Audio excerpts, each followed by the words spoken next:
بسم اللہ الرحمن الرحیم۔ السلام علیکم دوستو، کیسے ہیں آپ سب؟ امید کرتا ہوں آپ سب خیریت سے ہوں گے۔ آپ مجھے دیکھ رہے ہیں مسلینیس اپڈیٹس یوٹیوب چینل پہ۔ ویلکم کرتا ہوں ایک نئی ویڈیو کے ساتھ۔ جی دوستو، آج آپ کے لیے بہت ہی بڑی خوشخبری آ چکی ہے جی۔ سوموار سے قسطیں ملنی شروع ہو گئی ہیں۔ پچھلی ویڈیو بھی میں نے بتایا تھا کہ سوموار سے قسطیں مل رہی ہیں، اور اگر آپ کا بھی یہی پورٹل پہ دیکھنے کو آپ کو مل رہا ہے کہ آپ کا ڈائنامک رجسٹری میں اندراج ہو چکا ہے، لیکن اہلیت کے بارے میں آپ کو جلد آگاہ کر دیا جائے گا، تو خوشخبری یہ آئی ہے آپ کے لیے کہ حکومت کی طرف سے پچھلے 15 دن میں 1 لاکھ سے زائد خاندانوں کو اہل کر دیا گیا ہے۔ حکومت کی جانب سے 8171 پورٹل پہ فلٹرز لگا دیے گئے ہیں، جس کی وجہ سے 1 منٹ میں ہزاروں کارڈ جو ہیں وہ اہل ہو رہے ہیں۔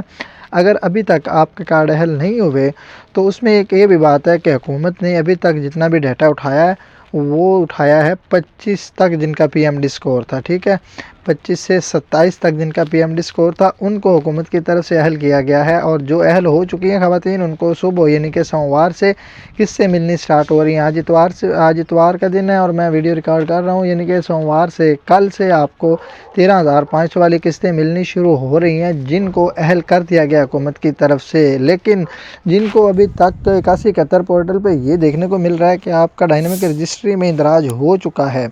اور آپ کو اہلیت کے بارے میں جلد آگاہ کر دیا جائے گا، تو حکومت کی جانب سے اب جو نیکسٹ ڈیٹا اٹھایا جا رہا ہے، نیکسٹ لسٹ بننے جا رہی ہے جو وہ 27 سے 29 تک پی ایم ڈی اسکور والے خاندانوں کی لسٹ بننے جا رہی ہے جی۔ جن کا 27 سے 29 تک کا پی ایم ڈی اسکور ہے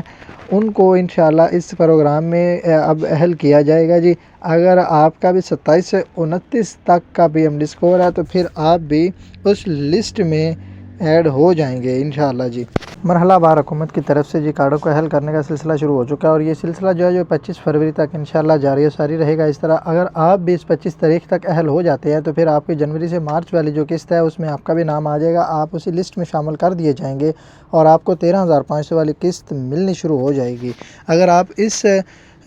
پروگرام میں اہل ہو جاتے ہیں اس ماہ کے اندر 25 فروری سے پہلے تو آپ کو پھر اپنے بچوں کا بھی اندراج لازمی کروانا چاہیے، تاکہ آپ کو بچوں کے تعلیمی وظائف بھی ان کے ساتھ ہی مل جائیں۔ اس کے علاوہ ایک اور آپ کو میں بات بتانا چاہ رہا ہوں کہ جن لوگوں کا ابھی تک 8171 پورٹل اپڈیٹ نہیں ہو رہا ان کے لیے یہ میں آپ کو بتاؤں گا کہ آپ کو نادرا میں جا کے اپنا جو ہے نا کارڈ یا اپنا سٹیٹس ویریفائی کروانا ہوگا کہ آیا کہ آپ کا جو کارڈ ہے شناختی کارڈ وہ اپڈیٹ ہوا ہے یا نہیں، اس کا سٹیٹس کیا ہے، میرڈ ہے انمیرڈ ہے، یعنی کہ اس کے کارڈ کے سٹیٹس پہ کیا لکھا ہوا ہے، شادی شدہ لکھا ہے یا غیر شادی شدہ لکھا ہوا ہے، آپ کا کارڈ جو ہے سربراہ والا بنا ہوا ہے یا نہیں بنا ہوا۔ ایک تو آپ یہ نادرا میں جا کے اپنا سٹیٹس اپڈیٹ کروائیں، دوسرے نمبر پہ آپ بے نظیر انکم سپورٹ پروگرام کے دفتر میں جا کے اپنا جو نمبر آپ نے دیا تھا جب آپ کا سروے ہوا تھا وہ نمبر اپنا اپڈیٹ کروائیں، تاکہ آپ کو 8171 پورٹل پہ جو بھی اپڈیٹس ہوتی ہے اس کا میسج فوری طور پہ رسیو ہو۔ اگر آپ کو کوئی بندہ کہتا ہے کہ میں آپ سے پیسے لے کے آپ کو چیک کر دیتا ہوں کہ آپ کا سروے ہوا ہے یا آپ کے پیسے آئے ہیں یا نہیں آئے، تو اس سے یہ بہتر ہے کہ آپ اپنے آپ کو ایک دفعہ ویریفائی خود کریں۔ ایک تو نادرا میں جا کے اپنا ڈیٹا کلیئر کر لیں، دوسرے نمبر پہ آپ بے نظیر انکم سپورٹ کے دفتر میں جا کے اپنا جو نمبر ہے اس کو اپڈیٹ کروائیں، تاکہ 8171 پورٹل پہ جتنی بھی اپڈیٹس ہیں ان کا میسج آپ کو جلد از جلد رسیو ہو سکے۔ اور اس سے آپ کو یہ بھی فائدہ ہوگا کہ اگر آپ آن لائن بھی چیک کرنا چاہتے ہیں تو 8171 پہ پورٹل پہ جتنی بھی اپڈیٹس ہیں وہ آپ کو حکومت کی طرف سے جو بھی ان میں اپڈیٹ ہوئی ہے وہ آپ کو اپڈیٹس ہو کے ملیں گی۔ تو جی دوستو، ملتے ہیں نیکسٹ ویڈیو میں، تب تک کے لیے دیجیے گا اپنے ہوسٹ محمد صہیب کو اجازت۔ خدا حافظ۔